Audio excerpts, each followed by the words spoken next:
Je peux comprendre, moi, les gens qui disent « Ouais, mais il y en a qui, entre guillemets, vendent de l'auto-hypnose. Ils font croire aux gens qu'on peut tout changer dans sa vie, mais c'est pas vrai. » C'est là toute la subtilité de ce qu'on fait, vous savez.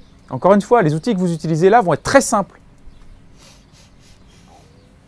Mais il faudra, au travers de cette simplicité, capter la sophistication qu'il y a derrière.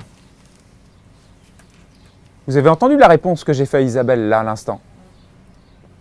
Ça fait toute la différence. Moi, j'ai des gens qui m'ont dit « mais les ruptures de pattern, ça ne marche pas ». Fred, tu nous apprends les ruptures de pattern, mais ça ne marche pas. Comment tu le sais? Moi, j'ai appris, ça ne marche pas. Je le fais tout le temps, ça ne marche pas. Vas-y, viens, s'il te plaît. Installe-toi là et fais-moi une rupture de pattern. Ah, d'accord. C'est normal que ça ne marche pas. Parce que là, ce n'est pas une rupture de pattern que tu fais, c'est juste n'importe quoi. C'est normal que ça ne marche pas. Alors, ne confondons jamais. Vous savez, et je finirai là-dessus,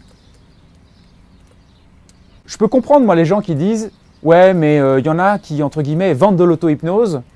Ils font croire aux gens qu'on peut tout changer dans sa vie, mais c'est pas vrai. C'est pas vrai. On trompe les gens. Parce que c'est pas comme ça que ça se passe. » Je peux comprendre les gens qui se disent ça, les thérapeutes qui se disent ça. Mais en même temps, je suis intimement convaincu que ce n'est pas un problème d'auto-hypnose, c'est un problème de comment on la fait fonctionner. C'est-à-dire que oui, les outils de changement du mental, vu que toute notre perception de la réalité, elle est filtrée par notre mental, codée dans nos mémoires mentales, oui, on peut tout changer. Donc moi, je n'aime pas limiter une technique. Je préfère dire oui, avec ça, on peut tout faire. Maintenant, la question, c'est où est-ce qu'elle est la limitation? Est-ce qu'elle est sur le point de vue de la technique ou de celui qui utilise la technique? Vous tous ici, vous allez utiliser tout à l'heure encore des techniques de mental off pour vous-même. Pourquoi vous aurez un résultat différent? Oui, c'est vrai, vous êtes tous constitués différents déjà.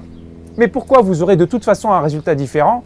C'est que vous n'allez pas l'utiliser avec la même application, la même intensité, le même élan, le même besoin, la même force, la même énergie, la même compréhension. C'est ça qui change tout. C'est ça qui change tout. C'est pas la technique en disant « ouais, mais c'est de la merde, ça ne marche pas, ils nous disent que… » Mais non, c'est comment on le fait fonctionner. Moi, je suis le premier à te dire changement rapide. La limite du changement rapide, c'est moi-même. La limite du changement rapide, c'est moi-même. Et c'est nous qu'on doit remettre en question. Après, il faut être clair. Oui, bien sûr, d'autres techniques vont nous aider, pas de problème, c'est cool.